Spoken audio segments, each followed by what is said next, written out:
আসসালামু আলাইকুম প্রিয় বন্ধুরা, আপনারা দেখতে পাচ্ছেন আমাদের গ্রামে বৃষ্টি বাদলের সময় কিরকম বৃষ্টি হয় দেখতে থাকেন ভিডিওটি।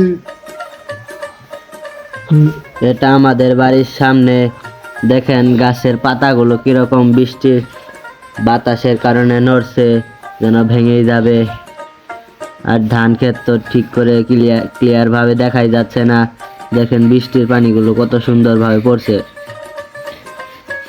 কি আর গবু থাকেন, আমার ছোট ভাই হাত দিয়ে বৃষ্টির পানি ঘুমাচ্ছে। বৃষ্টির বেলায় দেখেন পেঁপে গাছটাও কিভাবে নড়ছে বাতাসের কারণে। আরো তো বড় গাছগুলোর অবস্থা খারাপ।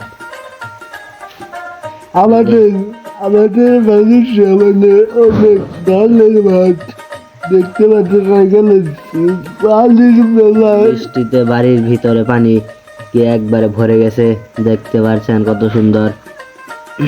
আমাদের বাড়ির সামনে ডেঙ্গা গুলছে, দেখতে পাচ্ছেন ডেঙ্গাগুলো ভিজে শেষ। দেখেন লেবু গাছগুলো কিরকম ভাবে নড়ছে বাতাসে, যেন ভেঙে যাবে। একদম অবস্থা খারাপ গাছের। ওই যে ধান কাটা মেশিন ক্ষেতের ভিতরে দাঁড় করায় রেখে দিছে, বেশি বৃষ্টির কারণে ধান কাটতে পারছে না। বৃষ্টি ক্লিয়ার হলে তাহলে ধান কাটতে হবে, এছাড়া আর উপায় নেই।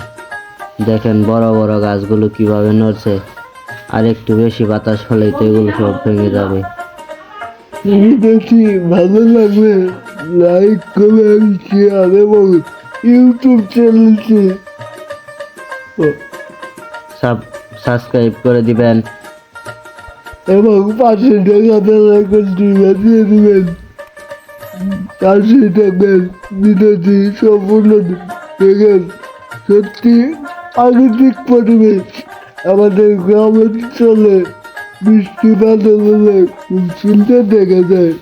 দেখেন সামনের দিকে কিচ্ছু দেখা যাচ্ছে না বৃষ্টির বেলায়।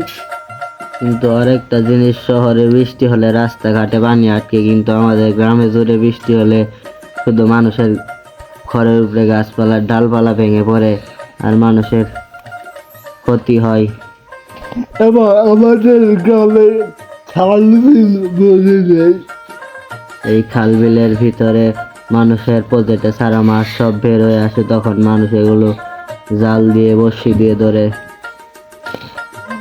এটা আমাদের সমস্যা, কিন্তু আর শহরের ভিতরে রাস্তাঘাট ডুবে যায়। এটা হলো শহরের সমস্যা।